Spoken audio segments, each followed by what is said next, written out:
નમસ્તે વિદ્યાર્થી મિત્રો, ડિજિટલ વિદ્યાલય યુટ્યુબ ચેનલમાં તમારું સ્વાગત છે।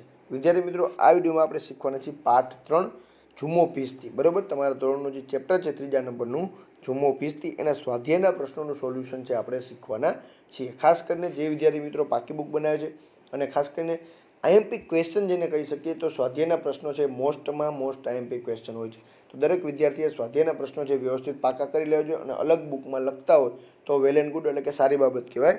તો આપણે પ્રથમ પ્રશ્ન છે જોઈએ તો ઝુમ્મુ અને વેણુ દિવસ દરમિયાન શું કરતા હતા? જો ભાઈ ઝુમ્મુ અને વેણુ દિવસ દરમિયાન શું કરતા હતા? તો ઝુમ્મુ અને વેણુ દિવસ દરમિયાન કઈ પ્રવૃત્તિ કરતા હતા? તો કે ઝુમ્મુ વેણુની પીઠ ઉપર મોટી મોટી મશક ભરીને સવારના 5 વાગે નીકળી પડતો। બધે પાણી આપ્યા પછી ઝુમ્મુ અને વેણુ બંને પાછા વળતા। ઝુમ્મુ રસ્તામાંથી ગાજર અને ટમેટા કે ભાજી પોતાના શાક માટે અને વેણુ માટે ગદબ ખરીદતો, વેણુ ગદબ ખાતો। આ એનું રૂટીન જીવન હતું। રેડી? પછી ઝુમ્મો સાંજ સુધી હોકો ગગડાવ્યો કરતો અને વેણુ માખીને ઉડાડવા કાન ફફડાવતો, આંખ મીચીને ઊંઘી જતો અથવા જાગતો પડ્યો રહેતો। સાંજે વેણુ અને ઝુમ્મો નદી કાંઠા સુધી ફરવા નીકળતા અને પાછા પડતા। આ શું હતું? એનું જીવન છે એ ડેઇલીનું, આપણે જેને રૂટીન કહેતા હોય, દિનચર્યા। આ ઝુમ્મા અને વેણુની દિનચર્યા હતી। રેડી? ત્યાર પછી આપણે બીજો ક્વેશ્ચન છે કે ઝુમ્માએ વેણુને બચાવવા કયા પ્રયત્ન કર્યા? મોસ્ટ ટાઈમ ક્વેશ્ચન છે કે ભાઈ ઝુમ્માએ સૌપ્રથમ વેણુમાં ફસાયેલા પગને આમ તેમ મરડીને કાઢવાનો પ્રયત્ન કર્યો। પછી રસ્તા જતા બે યુવાનોને મદદ કરવા વિનંતી કરી, પણ એ યુવાનોએ તેને ફાટકવાળા પાસે જવાનું કહ્યું। એવામાં ટ્રેનનો સિગ્નલ મળ્યો। તેણે ફાટકવાળાને વિનંતી કરી, પણ અંદરથી ઘેર કોઈ માણસ નથી એવો જવાબ મળતા ઝુમ્મો નિરાશ થઈ ગયો। આમ ઝુમ્માએ વેણુને બચાવવા અનેક પ્રયત્નો કર્યા હતા। બચાવવા તો બચાવવા ઘણા પ્રયત્નો કર્યા, પણ કોઈએ તેનો સાથ દીધો નહીં। અને ફાટક સિગ્નલવાળા પણ એમ કહી દીધું ભાઈ કોઈ માણસ છે નહીં, અને ત્યાંથી જે બે વ્યક્તિ નીકળ્યા એને પણ શું કીધું, ભાઈ તમે એને પૂછી લ્યો, એટલે કે ફાટક સિગ્નલવાળાને પૂછો, એમ કરી અને તે પણ ત્યાંથી ચાલી ગઈ। જેથી કરી અંતે શું થાય છે તો ટ્રેનમાં છે એ કપાઈ જાય છે। ત્યાર પછી ત્રીજું છે કે વાર્તાના છેલ્લા વાક્યનું શું મહત્વ છે તે સમજાવો। તો કે વાર્તાના છેલ્લા વાક્યનું મહત્વ એ છે કે આજે પણ ઝુમ્મા અને વેણુનો સંબંધ આત્મા રૂપે જીવિત રહી ગયો છે। તેથી આજે પણ દરરોજ સવારે ઝુમ્મો ત્યાં આવે છે અને 3 વાર વેણુ વેણુ વેણુ બોલીને તેના માનીતા પથ્થર પર ફૂલ મૂકે છે। આ વાક્ય એકબીજાનો પ્રેમ અને દોસ્તીની વફાદારીનું મહત્વ સમજાવે છે। રેડી? તો આ રીતના તમારે એમાં જવાબ લખવાનો થાય। ત્યાર પછી ક્વેશ્ચન 2 છે કે નીચેના પ્રશ્નોના ઉત્તર વિચારીને લખવાના છે। જો તમને આમાં કીધું જ છે, શું છે તો કે ઝુમ્માની જગ્યાએ તમે હોત તો શું કરત? ઝુમ્મો છે એની જગ્યાએ જો તમે, તો તમે શું કરત? એ જવાબ તમારે લખવાનો છે।